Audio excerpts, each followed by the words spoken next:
Aujourd'hui, c'est l'élection présidentielle en France et je souhaiterais répondre à une question très importante.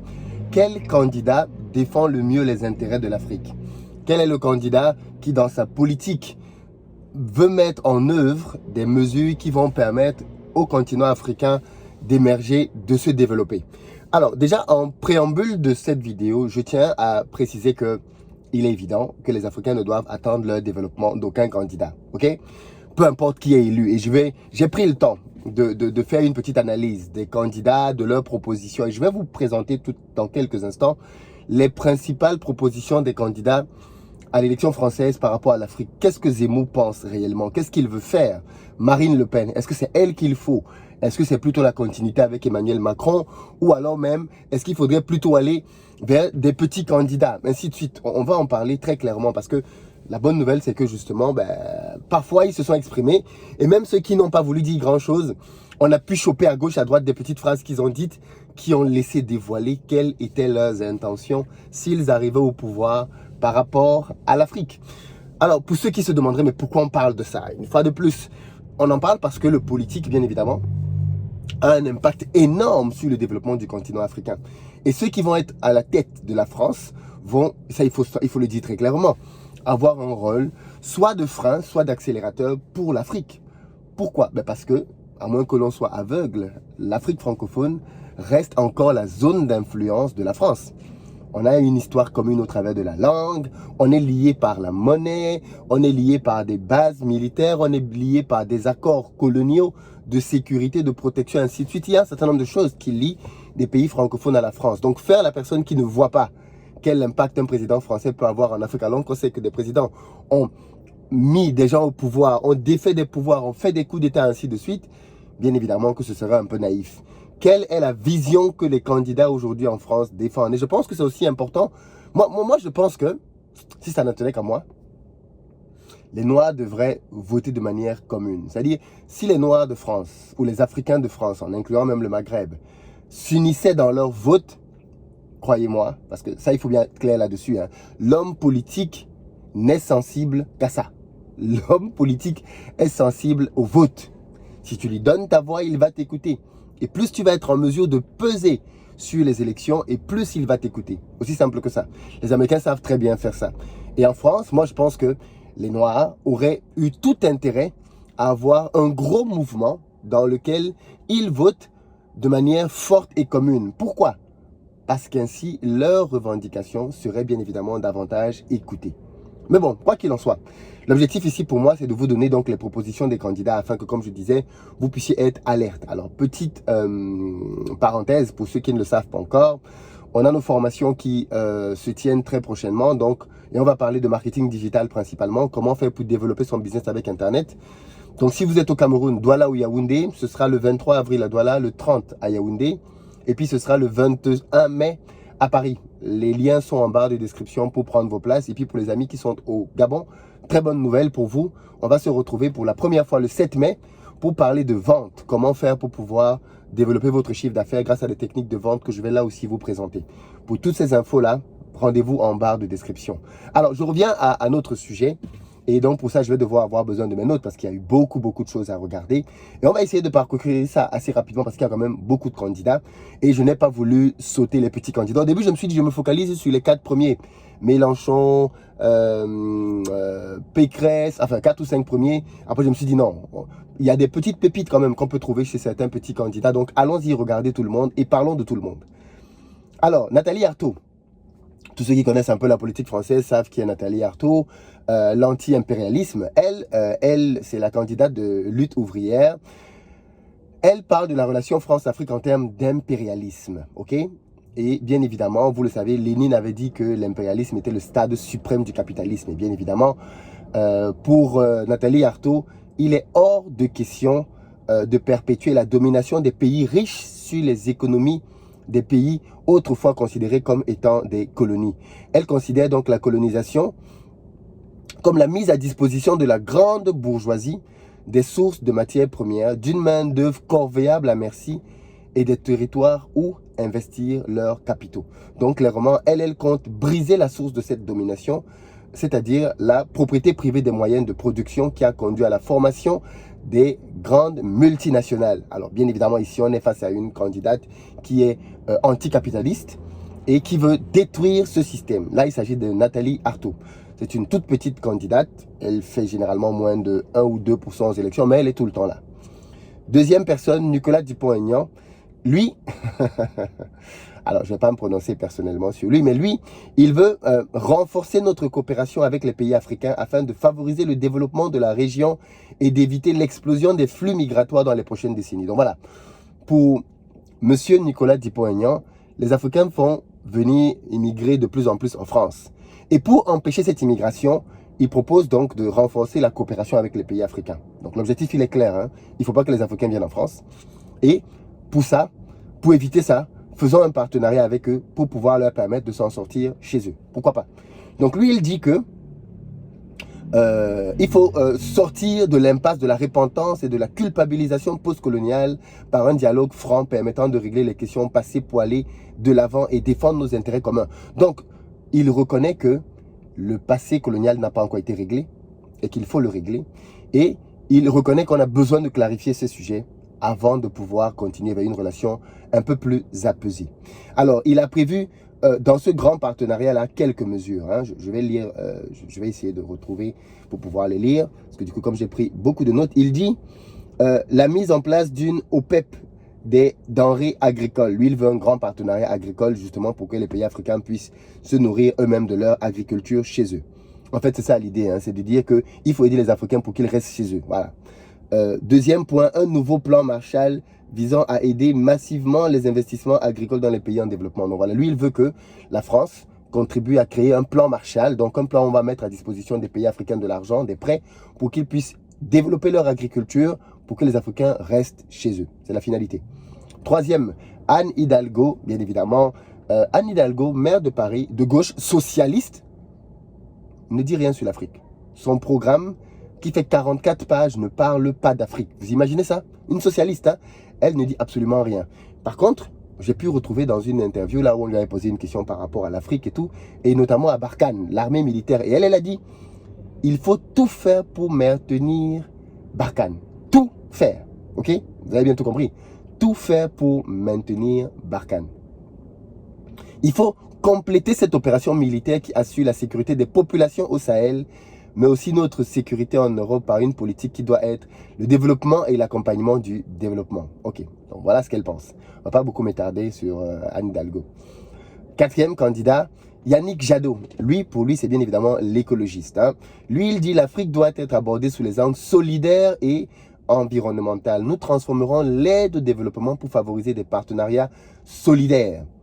Il faut privilégier les dons aux prêts. Alors déjà, les dons, De Gaulle a bien dit qu'entre les États, il n'y a pas de dons. Hein. Il n'y a pas de charité. Il n'y a que des intérêts. Donc lui, il dit qu'il faut privilégier les dons. Bon, ok, je ne sais pas bref. Il dit qu'il faut faire évoluer la relation sur un grand nombre de points. Mais là aussi, il n'est pas très clair. Il dit qu'aujourd'hui, la relation actuelle est trop centrée sur le militaire et qu'il convient donc de faire évoluer pour aider à mieux répondre aux besoins immédiats des populations. Donc, en fait, lui, il propose, par exemple, de supprimer la dette liée à la pandémie du Covid-19. Voilà, donc c'est quelqu'un qui est vraiment dans le don, il faut supprimer, il faut annuler, voilà. Jean Lassalle, qu'on connaît hein, avec ses envolées lyriques. Jean Lassalle, lui, pour la question du franc CFA, il dit qu'il faut mettre fin à la supervision par le Trésor français du franc CFA. Ok? Alors, bien évidemment, Emmanuel Macron et Alassane Ouattara, en 2019, annoncé la fin du franc CFA pour partir vers l'éco, mais ce projet-là stagne. Hein? On n'a pas beaucoup avancé là-dessus. Jean Lassalle pense qu'il faut revoir les traités de défense passés avec nos anciennes colonies. Donc, il est au courant qu'il y a des traités, bien évidemment, avec les anciennes colonies, et lui, il propose de les revoir. Il n'a pas dit qu'il faut les abolir, il faut les revoir. Ensuite, il promet de soutenir le développement des infrastructures africaines, notamment les télécommunications. Alors, bien évidemment, ok, ça, ce sont les propositions de Jean Lassalle.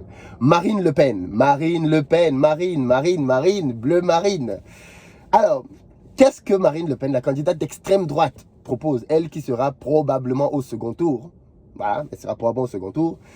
Qu'est-ce qu'elle propose, Marine Le Pen? Ok, Immigration et union francophone. Alors, c'est bizarre, mais je pense que ceux qui suivent un peu la politique, vous avez vu quand même que Marine Le Pen a beaucoup mis d'eau à son vin dans sa politique de manière générale, que ce soit sur l'Europe, que ce soit même sur l'Union européenne, que ce soit sur l'euro. Elle a mis de l'eau dans son vin dans beaucoup de sujets, mais pas beaucoup sur l'immigration.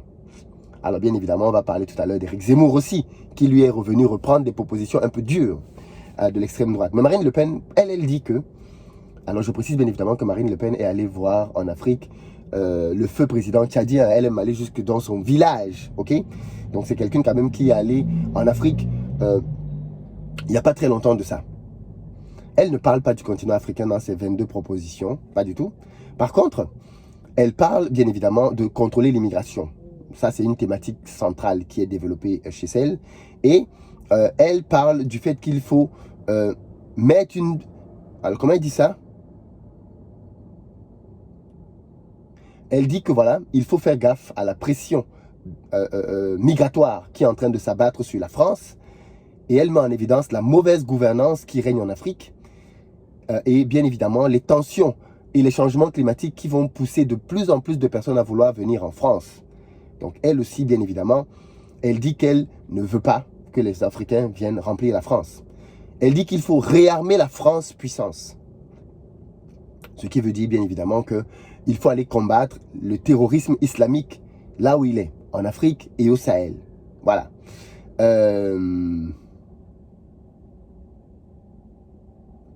Alors, qu'est-ce qu'elle dit d'autre? Elle dit qu'il faut replacer la France dans le contexte, dans le concert des nations. Elle voit la francophonie comme un instrument privilégié de notre influence dans le monde. Donc la francophonie est supposée être non pas un élément pour les peuples francophones, mais un élément c'est vraiment quelqu'un qui est assez souverainiste hein, dans sa vision de la France. Marine Le Pen compte sur les pays francophones d'Afrique, injustement négligés depuis de trop longues années pour remplir un rôle moteur dans l'union francophone qu'elle dit appeler de tous ses voeux. Emmanuel Macron. Alors, Emmanuel Macron, bon, je pense qu'il a déjà montré quelle était sa politique africaine. Et je pense que c'est vers elle qu'il veut continuer. Alors, Emmanuel Macron, pendant les 5 premières années de son mandat, il s'est vu aller adouber le fils Déby au pouvoir. Le maréchal est parti, il a adoubé le fils, donc il a clairement, il s'est comporté comme tout ce que l'on peut décrier en Afrique. Des présidents français qui viennent pour dire aux Africains qui doit être au pouvoir. Et par la même occasion, par contre, on peut constater que l'armée française n'est pas intervenue, comme ça peut être le cas en Côte d'Ivoire, dans les différents coups d'État qu'on a eu en Afrique de l'Ouest. Okay? Parce qu'il faut le dire, hein, même au Burkina Faso, quand il y avait le coup d'État, l'armée française était présente dans le pays. Donc, l'armée française n'est pas intervenue dans plusieurs coups d'État. Elle a laissé les Africains se gérer entre eux. Et par contre, on voit chez le président Macron une animosité contre le gouvernement malien, qui ne s'explique pas d'ailleurs à ce niveau-là. En tout cas, il y a une forte inimitié avec le gouvernement malien qui a conduit jusqu'au retrait de l'ambassade française, enfin à l'expulsion de l'ambassadeur français, ce qui est quand même très grave. Et, mais pour aller plus loin, on peut aussi se rendre compte que Emmanuel Macron a voulu tendre la main aux sociétés civiles, notamment avec le dernier sommet Afrique-France. Il a voulu changer quelques éléments de langage, on ne parle que de France-Afrique, d'Afrique-France, ainsi de suite. Il a voulu travailler avec la société civile, il veut travailler avec la société civile, il met un budget de 50 milliards pour pouvoir aider à développer des initiatives citoyennes sur le continent pour que la démocratie ne soit plus qu'élective, parce qu'en Afrique, quand on parle de démocratie, on parle des urnes.